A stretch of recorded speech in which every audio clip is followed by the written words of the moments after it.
ዛሬ እጅግ በጣም ተወዳጅ የሆነውን አርቲስት የነጻነት ወርቅነህን ሞት በማህበራዊ ሚዲያ ስመለከት ወይም ስሰማ እጅግ በጣም ደንግጫለሁ። በጣም ደግሞ አዝኛለሁ።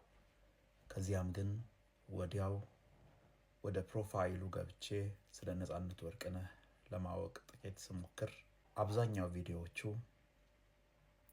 ስለ ኢየሱስ ክርስቶስ በሚዘምሩ መዝሙሮች የተሞሉ ሕይወቱን ለጌታ ለኢየሱስ ክርስቶስ አሳልፎ እንደሰጠ የሚመሰክሩ ናቸው። አንድ ቀን በአብ ቀን እንገናኛለን። ነጻነት ወርቅነህ የሶስት ልጆች አባትና ባለትዳር ነበር።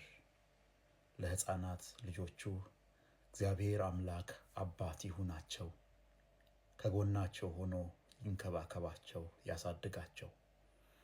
ለውድ ባለቤቱ እግዚአብሔር አምላክ መጽናናትንና ብርታትን ይስጣት። የዓለም ክብር ሀብታ ያጓጓኝ ካንተ አይበልጥብኝም፣ መርጬሃለሁ። ደስታዬ በጌታ ሙሉ ነው፣ ከእንግዲህ ምንስ ያሻኛል? በምድር ከሚታየው ሀብት ይልቅ የአምላኬ ፍቅር ማርኮኛል።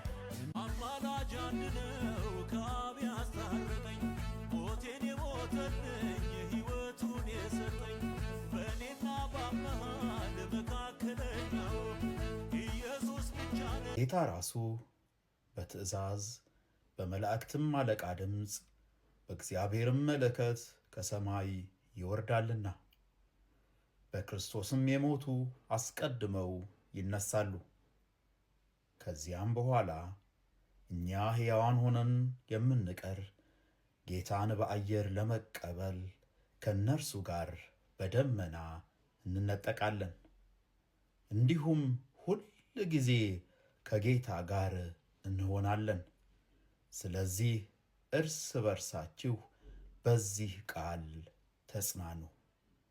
አንደኛ ተሰሎንቄ ምዕራፍ 4 ከቁጥር 16 እስከ 17